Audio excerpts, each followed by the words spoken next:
Online ગેમિંગના ડખામાં police ધંધે લાગી હતી, જેમાં સુરતમાં નોઈડાના 2 ગેમર યુવકને ગોંધી પરિવાર પાસે 5 લાખની ખંડણી માંગી હતી. પોલીસ ફરિયાદી બની પણ અપહત ગાયબ થઈ ગયા છે. નોઈડાના 2 યુવકોને સુરતના પુણા સીતાનગર વિસ્તારમાં ગેરકાયદેસર ગોંધી તેના પરિવાર પાસે 5 લાખની ખંડણી માંગવામાં આવી હતી. અપહત 2 યુવક પૈકી એકના માસિયાઈ ભાઈએ સુરત પોલીસ કંટ્રોલ રૂમમાં કોલ કરી દેતા પોલીસ સંકમતોને ઉચકી લાવી હતી, પરંતુ તે પહેલા જ મુક્ત કરી દેવાયેલા બંને યુવક લાપતા થઈ ગયા હતા. પોલીસ ધંધે લાગી હતી. છેલ્લે પોલીસ ખુદ ફરિયાદી બની 4 યુવકોને ઝડપી પાડ્યા હતા. આ કાંડ ઓનલાઈન ગેમિંગના નાણાંને લઈને સર્જાયો હતો. જો કે અપહત દિલ્હી પહોંચ્યા બાદ ફોન બંધ કરી દીધો હતો.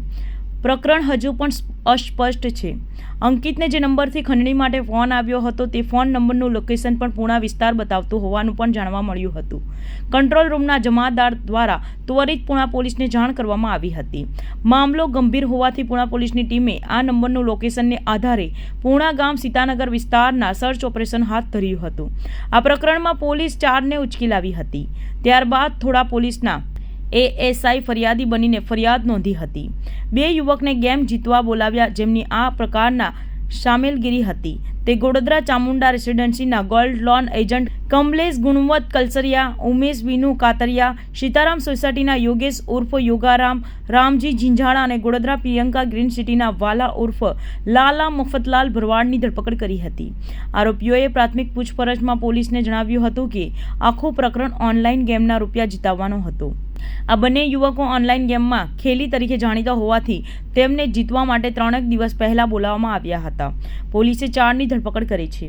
પોલીસે 4ની ધરપકડ કરી હતી, જેમાં પિતાને ફોન કરી 2.5 લાખ ટ્રાન્સફર કરાવ્યા અને બંનેનો પરિચય સોશિયલ મીડિયાના ગેમિંગ ગ્રુપમાં થયો હતો.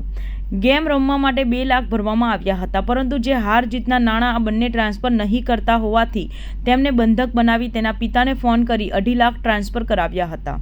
દરમિયાન પોલીસ પોતાને શોધી રહ્યા હોવાની જાણ થતાં બંનેને મુક્ત કરી દીધા હતા.